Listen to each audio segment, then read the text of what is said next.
हमारा आज का जो डिस्कशन का जो टॉपिक है वो है बीमा, उसका मीनिंग और उसकी विशेषताएं व उसका महत्व। इस परिप्रेक्ष्य में सबसे पहले हम डिस्कस करेंगे बीमा की जो परिभाषा है और उसकी बीमा का क्या इतिहास रहा है। सबसे पहले उस पर डिस्कस करेंगे।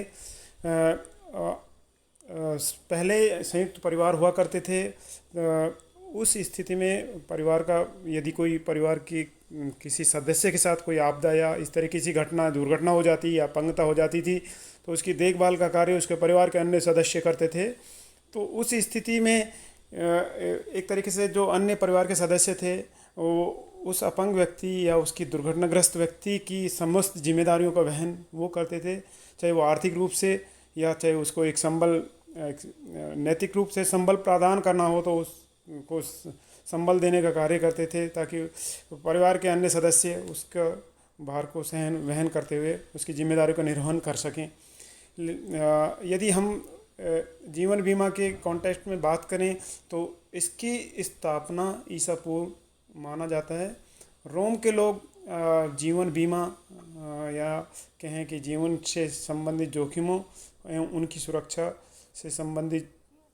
जो एक कार्य प्रणाली थी उससे परिचित थे, परंतु आधुनिक रूप से जीवन बीमा का प्रारंभ 1653 को लंदन में माना जाता है। लंदन में ही जीवन बीमा की शुरुआत श्री विलियम गिब्सन्स के जीवन पर आधारित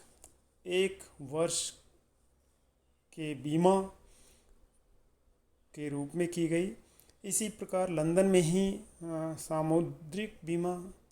या कहें मैरिन इंश्योरेंस तथा अग्नि बीमा का प्रारंभ हुआ। एडवर्ड लायन नामक कॉफ़ी विक्रेता ने लंदन में पहली बार सामुद्रिक बीमा को एक आधुनिक रूप प्रदान किया तथा 1666 में लंदन में एक भीषण अग्निकांड हुआ जिसमें 13,000 के करीब घर जल गए, स्वाहा हो गए। तो उस स्थिति में उन जोखिमों से बचाव के लिए लंदन में 1680 में एक फायर ऑफिस नाम की संस्था बनाई गई जो फायर या अग्नि बीमा से संबंधित दुर्घटनाओं को एक तरीके से सुरक्षा प्रदान कराने के लिए स्थापित की गई। यदि भारत के कॉन्टेक्स्ट में बात करें तो भारत में जीवन बीमा का प्रारंभ या भारत में बीमा का प्रारंभ या उसका स्वरूप माना जाए तो लंदन को माना जाता है। या जीवन बीमा की बात करें या सामुद्रिक बीमा की बात करें या अग्नि बीमा की बात करें तो उसका ओरिजिन या उसका जो स्वरूप आया है या उसका जो फॉर्म आया है वो इंग्लैंड से माना जाता है। भारत में सर्वप्रथम 1818 में कोलकाता या कलकत्ता में जीवन बीमा कंपनी के रूप में ओरिएंटल लाइफ इंश्योरेंस कंपनी की स्थापना के साथ हुआ। इसी प्रकार 1823 व 1829 व 1847 में अन्य जीवन बीमा कंपनियों की शुरुआत की गई। 1850 में ही कलकत्ता में साधारण बीमा व्यवसाय को शुरू करने या साधारण बीमा व्यवसाय के क्षेत्र में सबसे पहले जो कंपनियां स्थापित की वो ट्रिटॉन इंश्योरेंस कंपनी लिमिटेड की स्थापना की गई। 1871 में इसी कड़ी या इसी सीरीज में Bombay mutual life insurance society नामक भारतीय संस्था की स्थापना की गई जो सामान्य दरों पर भारतीयों का जीवन बीमा करने लगी। 1912-1918 में अन्य बीमा अधिनियम बनाए गए, परंतु 1938 में सभी बीमा अधिनियमों को एकत्रित करते हुए बीमा अधिनियम 1938 बनाया गया, जिसका मुख्य उद्देश्य था बीमा व्यवसाय को रेगुलेट करना, उसका नियमन करना या उसका डेवलपमेंट या विकास से संबंधित समस्त प्रक्रियाओं को एक लीगल या कानूनी रूप से उसको संबल देना या सहायता देना। 1956 में जीवन बीमा व्यवसाय का राष्ट्रीयकरण कर दिया गया, जिसमें 245 देशी विदेशी कंपनियों को अधिकृत करके भारतीय जीवन बीमा निगम की स्थापना की गई। इसी प्रकार साधारण बीमा व्यवसाय में 1971 में 107 कंपनियों का अधिग्रहण कर भारतीय साधारण बीमा निगम की व इसकी 4 सहायक कंपनियों की स्थापना की गई। यदि भारत में बीमा क्षेत्र में लिबरलाइजेशन या उदारीकरण की बात करें तो 1993 में बीमा का उदारीकरण शुरू हुआ। मल्होत्रा समिति के गठन के साथ शुरू हुआ 1993 में, परंतु विधिवत रूप से 1 दिसंबर 1999 को लोकसभा में एक विधेयक पारित कर निजीकरण की प्रक्रिया प्रारंभ की गई तथा बीमा नियमन एवं विकास प्राधिकरण अधिनियम 1999 में बनाया। मार्च 2003 में साधारण बीमा की चारों कंपनियों को भी इससे पृथक कर दिया गया। अब वे स्वतंत्र रूप से अपना कार्य कर रही हैं। ये भारतीय इतिहास के कॉन्टेक्स्ट में एक लंबा जो एक इतिहास रहा है या उसका एक स्थापना का एक फेज़ रहा है। उस स्थिति में यदि उसके स्वरूप या उसकी जो ओरिजिनल या जो उसकी बेस को जाना जाए तो उसमें महत्वपूर्ण जो हमारे पास स्रोत रहे हैं वो लंदन से लिए गए हैं या इंग्लैंड से लिए गए हैं। तो ये तो हमारे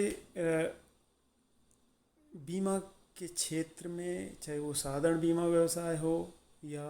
जीवन बीमा व्यवसाय हो, एक इतिहास रहा है। अब हम बच्चों डिस्कस करेंगे कि बीमा है क्या। बीमा एक तरीके से यानी कि मानव जीवन या अनिश्चित एवं जोखिमों से भरा हुआ अनसर्टेनिटी है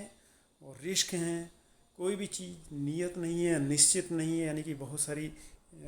हम बात करें तो बहुत सारी अनिश्चितताएं हैं जीवन में, या हर आदमी अपने आप को इनसिक्योर या असुरक्षित फील कर रहा है। कोई व्यवसाय की बात करें या कोई बिजनेसमैन क्लास की बात करें या कोई बड़ा स्पोर्ट्समैन की बात करें या कोई बहुत बड़ा राजनेता हो या कोई अभिनेता हो, सबको एक तरीके से एक चिंता सता रही है कि भविष्य उसका कैसा होगा या भविष्य में कौन कौन सी उसके साथ अनहोनी हो सकती है। या कोई इंडस्ट्रियलिस्ट है, वो अपने कारखानों को लेकर भाई किस तरीके से उसके सामने संकट पैदा हो सकता है या कोई इस तरीके से कोई क्राइसिस ऐसे पैदा हो जाएं ताकि उसके जो व्यवसाय है उसको कहीं झटका या उसको क्षति नहीं पहुंचे। तो इन सभी भावी जोखिमों को वर्तमान में निश्चितता प्रदान करने या उन भावी जोखिमों से अपने आप को सुरक्षित करने के लिए हमारे पास में एक बीमा एक ऐसा टूल होता है या एक बीमा एक ऐसा हथियार है जिससे हम अपनी जोखिमों को या अपनी हानियों को कुछ हद तक जो अनिश्चित हैं या जिनके घटने या नहीं घटने के बारे में अभी हम आश्वस्त नहीं हैं, उन घटनाओं या उन अनिश्चितताओं को हम पूर्व में ही एक मूल्यांकन करते हुए उन हानियाँ या उन अनिश्चित घटनाओं के घटने के फलस्वरूप जो होने वाली जोखिमें हैं, उन जोखिमों का हस्तांतरण हम एक निर्धारित प्रीमियम या निर्धारित अनुदान के बदले में बीमाकर्ता या बीमा कंपनी को ट्रांसफ़र कर देते हैं। तो यदि हम बात करें कि यानी वर्तमान में बीमा एक महत्वपूर्ण उपाय हो गया है जिसके द्वारा जोखिमों को हस्तांतरित कर भावी अनिश्चितताओं को निश्चित किया जाता है। यानी कि फ्रैंक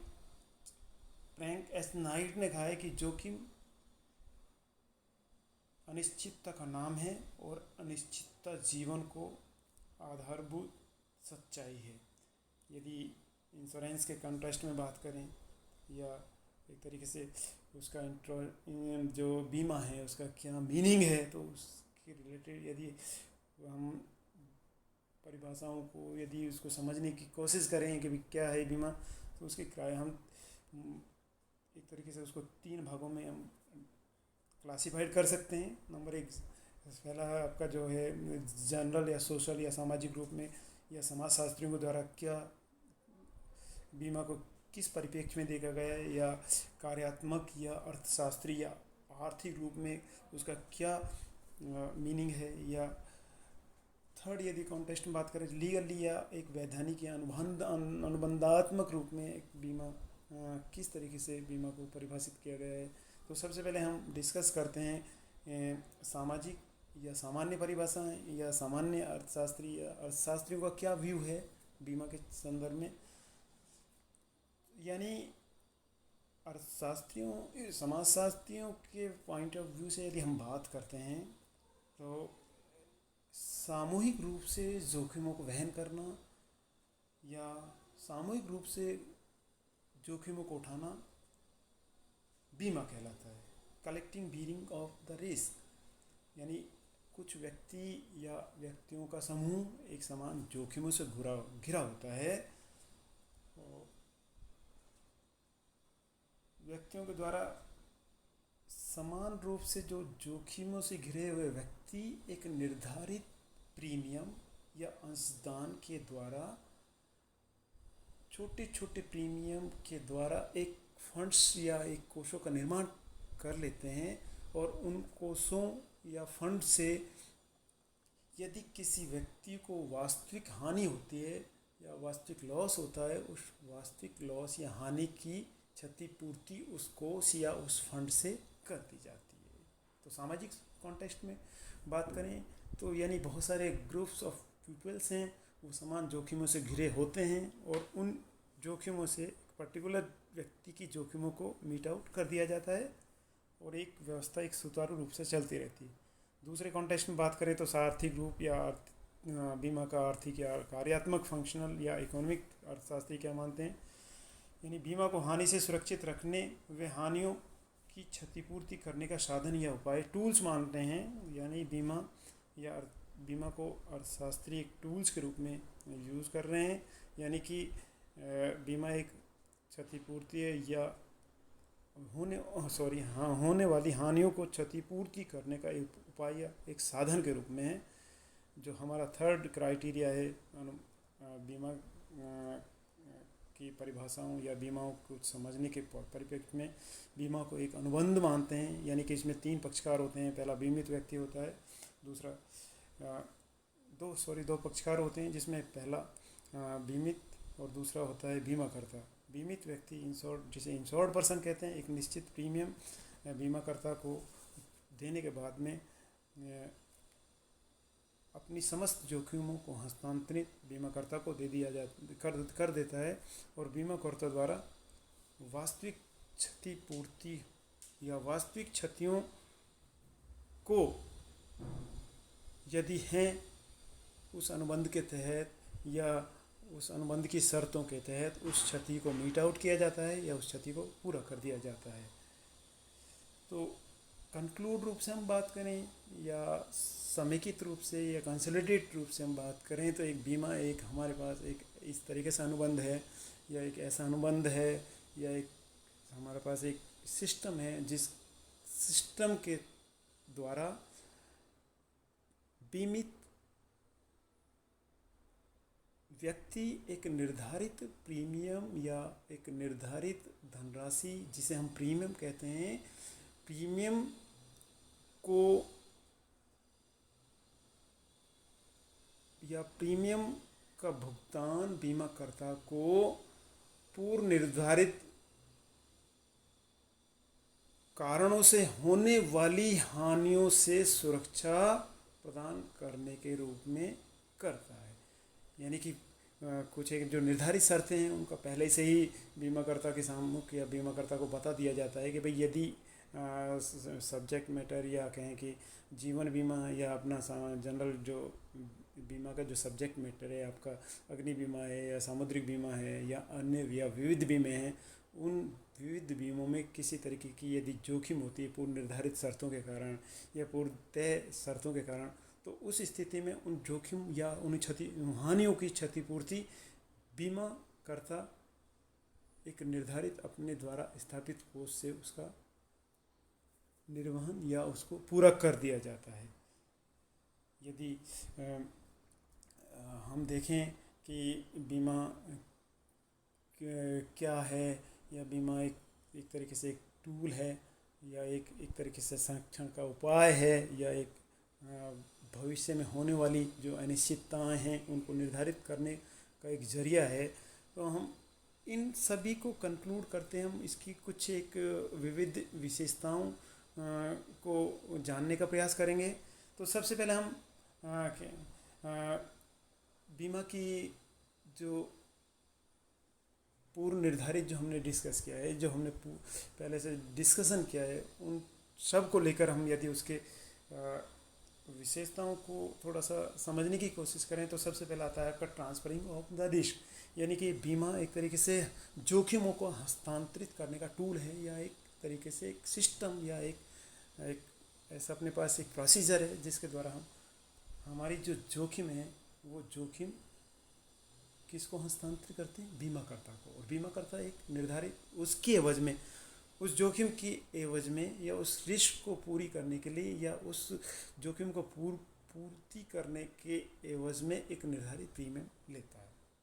इसी तरीके से यदि दूसरी विशेषताएं देखें तो स्प्रेडिंग ऑफ द रिस्क, यानी कि बीमा में एक तरीके से एक बीमा एक ऐसी व्यवस्था है, एक ऐसा सिस्टम है जिसमें जोखिम है, एक इंडिविजुअल या एक व्यक्ति विशेष की जोखिम को बहुत सारे व्यक्ति या समान जोखिमों से घिरे हुए व्यक्तियों आपस में बांट लेते हैं। यानी कि एक व्यक्ति की जोखिमों को उस पर्टिकुलर जोखिम से घिरे हुए बहुत सारे व्यक्ति अपने सामूहिक कंधों पर उस जिम्मेदारी को लेकर तरीके से उस व्यक्ति को क्षतिपूर्ति का प्रयास करते हैं। यानी जोखिमों का फैलाव है इसमें पर्टिकुलर, या कहें कि समान रूप से जोखिमों से घिरे हुए व्यक्ति उस जोखिमों को पूरा करते हैं। इसके बाद आपका थर्ड है प्रोटेक्शन अगेंस्ट रिस्क, यानी कि एक तरीके से जोखिम से सुरक्षा का एक टूल है, या कहें कि बीमा एक तरीके से जोखिम को रोकने का उपाय है, जोखिम से सुरक्षा का उपाय है। इसके बाद नेक्स्ट जो हम इसके कैरेक्टरिस्टिक्स को डिस्कस करते हैं तो उसमें आता है इसका एवोल्यूशन ऑफ रिस्क। इसमें आपका जो अनिश्चित या भावी जो आपकी जोखिमें हैं, यानी कि आप जीवन बीमा ले रहे हैं, या समुद्री बीमा ले रहे हैं, या अग्नि बीमा ले रहे हैं, तो उसमें आप वर्तमान में ही जो आप क्या क्या जोखिम हो सकती हैं, उनके कॉजेज़ क्या हो सकते हैं, कारण क्या हो सकते हैं, उन कारणों का यदि कारण घटित हो सकते हैं तो भविष्य में किस तरीके से हमारे पास डैमेज या किस तरीके से हानियाँ हो सकती हैं, उनका पूर्व में मूल्यांकन कर लिया जाता है। और उसके बेस या उस पूर्व मूल्यांकन के आधार पर ही, या आपकी प्रॉपर्टी है या आपका लाइफ है, उसमें जुड़ी हुई जोखिम कौन कौन सी हैं, उन जोखिमों की एवज में हमें कितना एक तरीके से कंपनसेशन करना पड़ सकता है, उस कंपनसेशन या भावी कंपनसेशन करने की एवज में हम पूर्व में निर्धारित हमें जो प्रीमियम लेना है बीमित व्यक्ति से, उसका भी निर्धारण किया जाता है। यानी कहने का मतलब ये है कि इसमें पूर्व निर्धारित जोखिमों का एक तरीके से जो निर्धारित जोखिमें हैं, जो आपके जीवन में हैं या आपके सामान्य व्यवसाय के रूप में जोखिम हो, उनका पूर्व में ही आकलन कर दिया जाता है। नेक्स्ट यदि हम करके बात करें तो इसमें बीमा में केवल जो हमारी शुद्ध जोखिमें हैं उन्हीं जोखिमों का एक तरीके से हम बीमा कर सकते हैं। यहाँ यदि हम बात करें तो इसमें एक तो होता है आपका शुद्ध जोखिम, और दूसरा होता है स्पेकुलेटिव या सट्टे वाली जोखिमें। प्योर रिस्क की बात करें तो प्योर रिस्क वो जोखिम होती हैं जो जिनके किसी घटना के घटने या नहीं घटने पर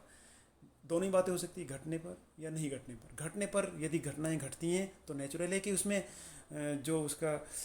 सब्जेक्ट मैटर है उसमें उस यदि कोई क्षतिपूर्ति होती है या कोई लॉस होता है, लॉस की यानी कि वहन करना उसके घटना के घटने पर उसकी लॉस होगी, नेचुरल है, वो बीमित व्यक्ति की होंगी। यानी कि वे प्योर जोखिम वो जोखिम होते हैं जिनके घटना के घटने पर हानि की संभावना होती है, हानि होगी तो वो बीमाकर्ता बीमित व्यक्ति की होंगी। यदि उसमें घटना नहीं घटती है तो उसमें कोई हानि तो नहीं होती है लेकिन उसको कोई फ़ायदा भी नहीं होता है। यानी प्योर जोखिम एक तरीके से वो जोखिम है जिनमें भावी यदि कोई घटना घटती है तो उस स्थिति में बीमित व्यक्ति को केवल हानियों का सामना करना पड़ सकता है। और यदि घटनाएं नहीं घटती है तो उस स्थिति में उसको हानि तो नहीं होगी, ना कोई उसको बेनिफिट्स होगा एट पार, यानी कि उसकी जो सब्जेक्ट मैटर है, बीमित जो विषय सामग्री वो सुरक्षित रहती है। लेकिन यदि अ, अ, दूसरा जो एस्पेक्ट सट्टे वाली जोखिम है, सट्टे वाली जोखिमें वो एक तरीके से व्यक्ति जानबूझकर क्रिएट करता है, या व्यक्ति द्वारा एक तरीके से काल एक खुद एक इजाद की गई जोखिमें है। यानी कि सट्टे वाली जोखिमें एक तरीके से वो जोखिम होते हैं जिसमें किसी घटना के घटने पर एक पक्षकार को लाभ होता है और दूसरे पक्षकार को हानि होती है। यानी सर दो मित्र हैं, फॉर एग्जांपल यदि बात करते हैं तो दो मित्र हैं, वो 100 रुपीज़ या 100 रुपये की शर्त लगाते हैं कि भैया आज बारिश होगी तो आप मुझे 100 रुपये देना। यानी कि उस स्थिति में जब बरसात होती है तो एक मित्र को तो पैसे 100 रुपये वो पेमेंट कर देगा और एक को तो फ़ायदा हो जाएगा और दूसरे वाले को उसमें लॉस होगा। तो नेचुरल है कि स्पेकुलेटिव जोखिमें हैं या सट्टे वाली जोखिम वो जोखिम होते हैं जिसमें किसी घटना के घटने पर एक पक्षकार को लाभ होता है, दूसरे पक्षकार को हानि होती है। यदि बीमा के किस कॉन्टेक्स्ट में बात करते हैं तो केवल जो प्योर रिस्क हैं, यानी कि घटना के घटने पर यदि हानि होती है, हानि डेफिनेटली हानि हो रही है, तो उसी हानि का एक तरीके से बीमा किया जाता है। तो हमेशा याद रखें, बीमा में केवल उन्हीं जोखिमों का बीमा किया जाता है जो प्योर होती हैं या शुद्ध जोखिमों का बीमा होता है। इसके बाद जो बीमा क्षेत्र, बीमा को एक तरीके से संस्था के द्वारा एक रेगुलेट किया जाता है। यानी कि जो हमारा लोकसभा में 1 दिसंबर 99 को जो लोकसभा में एक विधेयक पारित किया गया, उसमें बीमा नियमन एवं विकास प्राधिकरण अधिनियम 1999 बनाया गया और उसी के तहत बीमा नियामक एवं विकास प्राधिकरण IRDA की स्थापना की गई। इसके बाद नेक्स्ट यदि इसकी कैरेक्टरिस्टिक्स पर गौर करें तो सामने आता है कि भाई एक तरीके से जो बीमा है वो एक संस्थागत फ्रेम के रूप में, एक संस्थागत या बहुत सारी संस्थाएं हैं जो इस तरीके से बीमा के क्षेत्र में अपना कार्य कर रही हैं, या कह सकते हैं कि बीमा की एक विशेषता है कि ये संस्थागत या इसमें एक विभिन्न बहुत सारी संस्थाएं हैं जो एक कार्य कर रहे हैं। इसके बाद यदि नेक्स्ट इसकी विशेषताओं में बात करें तो एक तरीके से सोशल चेंज का एक साधन है हमारे पास में, एक टूल ऑफ सोशल चेंज। समाज में एक तरीके से एक सामाजिक डिवाइस है जो सामाजिक आपको अवेयर करती है, जो जोखिमों के प्रति आपको क्या बचाव करने हैं, या आपको समाज में किस तरीके की जोखिमों या किस तरीके से आपको सुरक्षा, उन जोखिमों के प्रति क्या सुरक्षित है। वर्तमान में बात करते हैं तो जैसे कोविड है, एक तरीके से कोविड भी एक तरीके से यदि कोविड जो डिजीज़ है या एक पेंडेमिक जो एक महामारी के रूप में हमारे सामने आ रहे हैं, संकट पैदा हो गए जो मानव जाति के लिए, तो वो भी हमारे लिए एक सोशल चेंज का एक बीमा के एक हमारी हेल्प करता है कि भाई किस तरीके से हम कोविड से बचाव के लिए हम क्या प्रिकॉशंस लें, या उस कोविड से बचाव के लिए हम किस को बीमा कवर या बीमा एक आवरण के रूप में या बीमा संरक्षक के रूप में किस तरीके से कोविड से हमारा बचाव कर सकता है। तो बीमा एक तरीके से एक हमारा एक सामाजिक टूल के रूप में, एक सोशल डिवाइस के रूप में कार्य करता है। यानी कि किसी पर्टिकुलर बीमारी से बचाव या उससे कैसे प्रोटेक्शंस कर सकते हैं, उस चीज़ की भी जानकारी हमें प्रोवाइड करा देते हैं। नेक्स्ट इसके बाद इसकी विशेषता की बात करें तो बीमा जोखिम से सुरक्षा का साधन है, a device for protection against the risk. बीमा जोखिम से सुरक्षा का उपाय है जिसमें माल या संपत्ति में व्याप्त जोखिमों जो इन्वॉल्व हैं उनमें जोखिम, उन जोखिमों से सुरक्षा एवं उनका किस तरीके से उन जोखिमों से बचा जा सकता है, ये सिखाता है। इसके बाद नेक्स्ट आपकी यदि विशेषताओं में बात करते हैं, कानूनी सहकारी कोऑपरेटिव डिवाइसेस, सहकारी व्यवस्था है। सहकारी व्यवस्था के अंतर्गत सामूहिक हितों के लिए लोग स्वैच्छिक आधार पर संगठन बनाता है। यानी कि वॉलंटरी एसोसिएशन ऑफ ग्रुप्स है जिसमें एक व्यक्ति एक सब के लिए और सब एक के लिए उस बेस पर एक कंसेप्ट पर काम करते हैं। यानी कि एक तरीके से कोऑपरेटिव के रूप में एक सिस्टम हो जाता है, each for one and every for one, उस बेस पर काम करता है। इसके बाद इसका जो नेक्स्ट इसके जो करेक्टरिस्टिक्स है, बीमा एक अनुबंध के रूप में, इंश्योरेंस एक कॉन्ट्रैक्ट। यदि कॉन्ट्रैक्ट एक्ट 1872 के कॉन्टेक्स्ट में देखा जाए तो बीमा एक अनुबंध है। यानी कि किन किन के बीच में दो पक्षकार होते हैं, एक बीमित व्यक्ति और एक बीमाकर्ता। बीमित व्यक्ति क्या करता है, एक निर्धारित प्रीमियम के बदले या निर्धारित राशि के बदले या निर्धारित कंट्रीब्यूशन अंशदान के बदले वो अपनी समस्त जोखिमों को, जो निर्धारित शर्तें हैं या निर्धारित शर्तों से होने वाली समस्त जोखिमों को उस निर्धारित प्रीमियम के बदले बीमाकर्ता को समस्त जोखिम में हस्तांतर कर देता है। और उन जोखिमों के होने या एक निर्धारित घटना के घटने के फलस्वरूप यदि कोई हानि होती है या कोई लॉसेज होता है तो उस लॉसेज की भरपाई या उसका कंपनसेशन बीमाकर्ता के द्वारा कर दिया जाता है। इसके बाद नेक्स्ट आता है बीमा की सक्सेसफुलनेस या उसकी सफलता कुछ सिद्धांतों पर आधारित होती है। यानी कि कुछ एक सिद्धांत हैं या कुछ एक करके लैम्प पोस्ट हैं हमारे सामने। उन लैम्प पोस्ट या सिद्धांत या उन माइलस्टोन्स को आधार मानते हुए या उन चीज़ों के ऊपर फोकस करते हुए हम बीमा व्यवसाय को एक सक्सेसफुली या उसको एक सफलता की ओर हम ले सकते हैं, या कह सकते हैं कि उन कुछ एक एथिक्स हैं बीमा व्यवसाय में, या कुछ एक लैम्प पोस्ट हैं, या कुछ हमारे पास एक कीज़ हैं। उन कीज़ की सहायता से हम बीमा क्षेत्र को सक्सेसफुली चला सकते हैं। अब जब यानी कि सिद्धांतों की बात करते हैं तो इसमें बहुत सारे सिद्धांत हैं जिनका डिटेल्ड में आप आगे के चैप्टर्स हैं उनमें आप डिटेल्स में उनकी स्टडी करेंगे। लेकिन कंक्लूड रूप से हम कह सकते हैं कि principle of utmost of good faith, यानी कि आपके बीच में परम सद्विश्वास होना चाहिए जो आपको फैक्ट्स पता है। जैसे एज ए बीमित व्यक्ति, यानी कि मुझे यानी मेरे जीवन का कोई बीमा कराना है या मेरे जीवन पर मुझे कोई ऐसी पॉलिसी लेनी है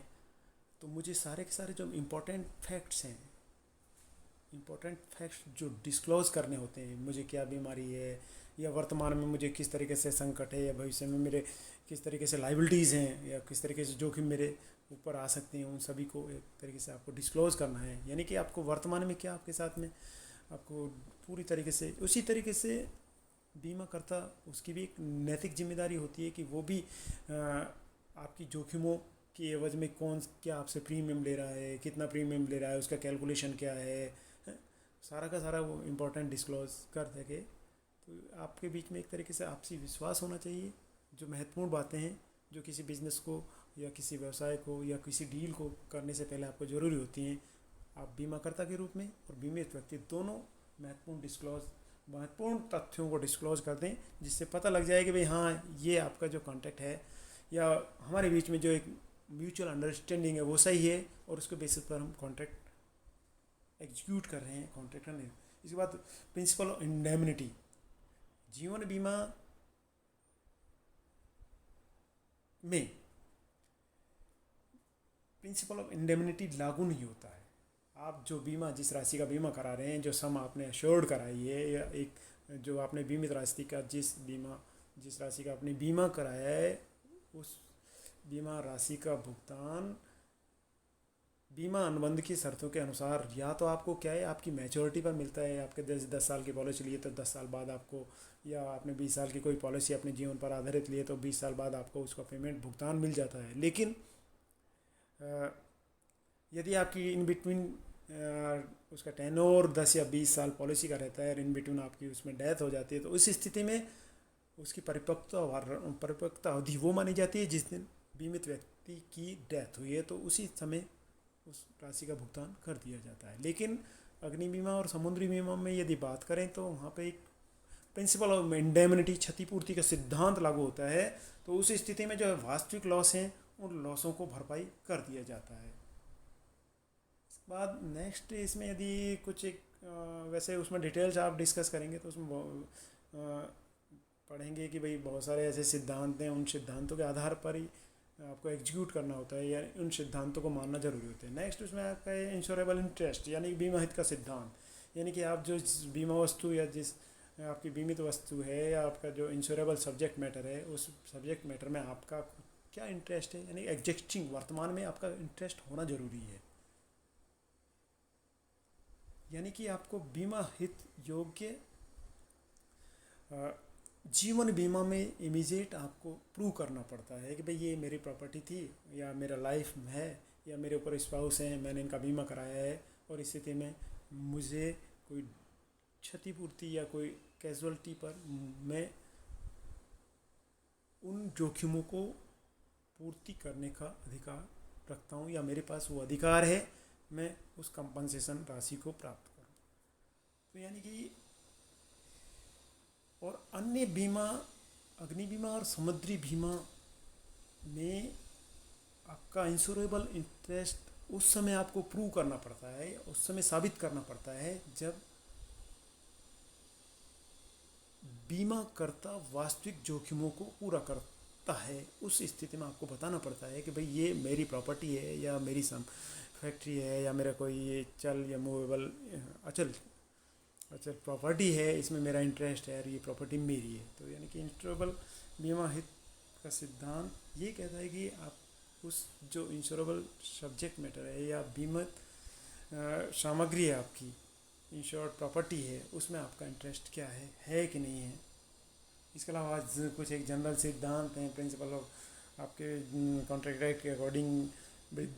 दो या दो से अधिक पक्षकार होने चाहिए, उनके बीच में अनुबंध होना चाहिए, अनुबंध लिखित होना चाहिए, एक प्रॉपर आपके कंसिडरेशन होना चाहिए उसमें एक तरीके से। वो सारी की सारी जो कॉन्ट्रैक्ट एक्ट के हिसाब से जो जनरल कॉन्ट्रैक्ट की कंडीशंस या उसकी विशेषताएं हैं, वो सारी की सारी आपके बीमा अनुबंधों में भी होना चाहिए।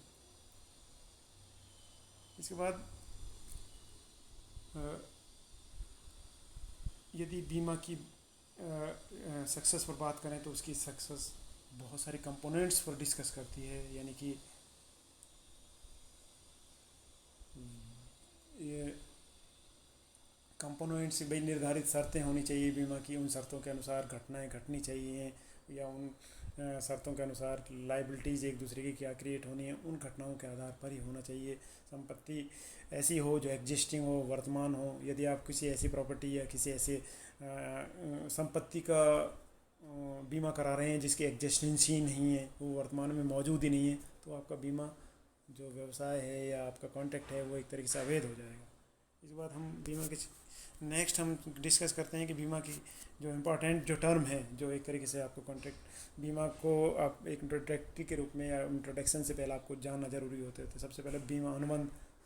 What do you mean by insurance contract. ये नहीं, बीमा अनुबंध एक ऐसा अनुबंध है जिसमें बीमा करता एक निर्दिष्ट निश्चित प्रतिफल प्रीमियम, जिसे कंसिडरेशन कहते हैं, के बदले बीमित को पूर्व निश्चित कारणों से होने वाली हानि की क्षतिपूर्ति या किसी विशिष्ट घटनाओं के घटने पर एक निश्चित धनराशि के भुगतान का वचन देता है। नेक्स्ट आपका है इंश्योरर,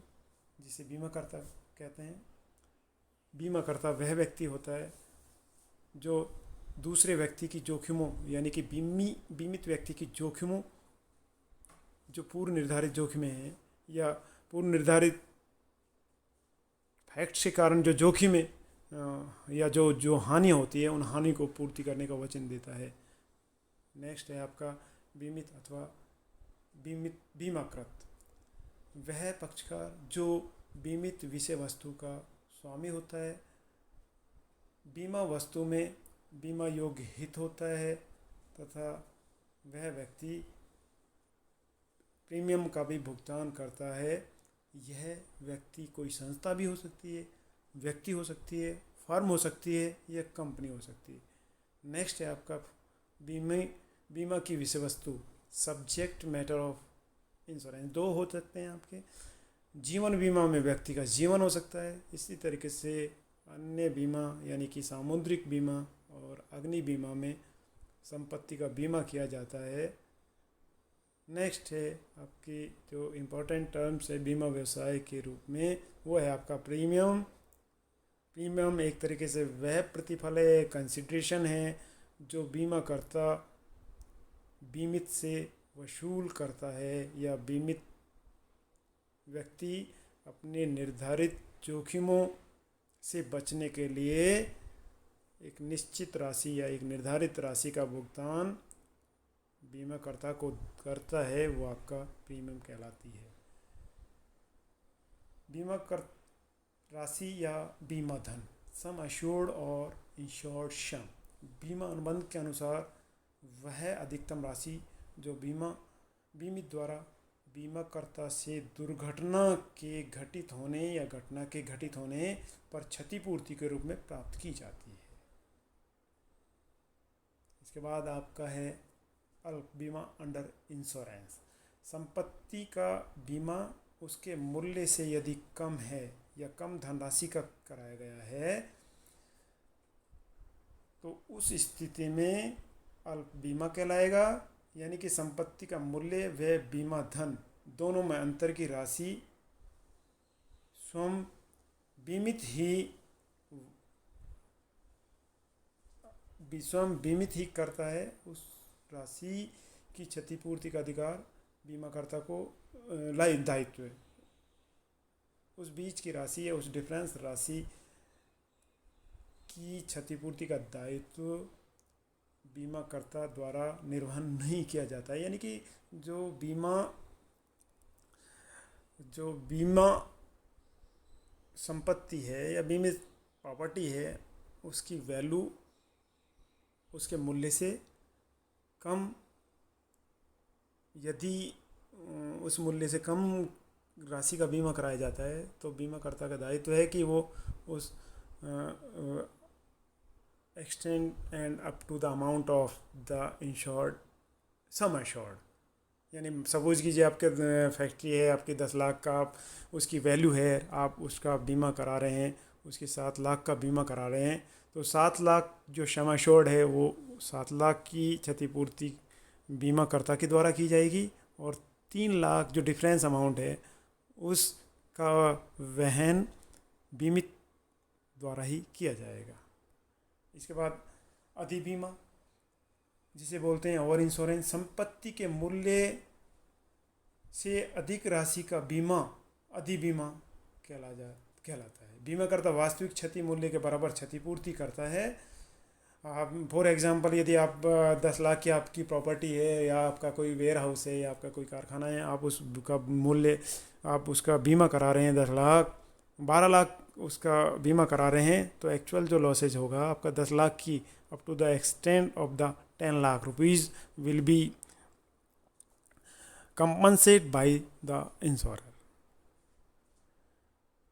इसके बाद नेक्स्ट आपका जो इम्पोर्टेंट टर्म में आता है दोहरा बीमा। बीमित एक ही बीमित वस्तु का एक से अधिक बीमाकर्ताओं से बीमा कराता है तो वो आपका दोहरा बीमा कहलाता है। जीवन बीमा में आप यदि मान लो सपोज कीजिए भारतीय जीवन बीमा निगम से भी 10 लाख की आपने कोई पॉलिसी ली है या कोटक महिंद्रा या SBI लाइफ से आपने कोई इस तरीके से पॉलिसी अलग अलग वैल्यू की ली हैं, तो सभी जो जीवन बीमा में जो कंपनियां हैं सभी एक तरीके से अनुबंध की शर्तों के अनुसार या अनुबंध की परिपक्व या उसकी समय की परिपक्वता के बाद आपको समस्त उन दायित्वों का भुगतान बीमा कंपनियों के द्वारा करना होता है। यानी कि दोहरा बीमा यदि जीवन बीमा के क्षेत्र में हुआ है या आपने किसी लाइफ इंश्योरेंस विविध बीमा कंपनियों से आपने बीमा कराया है तो उस स्थिति में विविध बीमा कंपनियां या सभी बीमा कंपनियां आपके उन समस्त दायित्वों को आपको पूरा करती हैं, आपको भुगतान करेंगी। लेकिन जो यदि दूसरे बीमा क्षेत्र में अग्नि या समुद्री बीमा में यदि आपने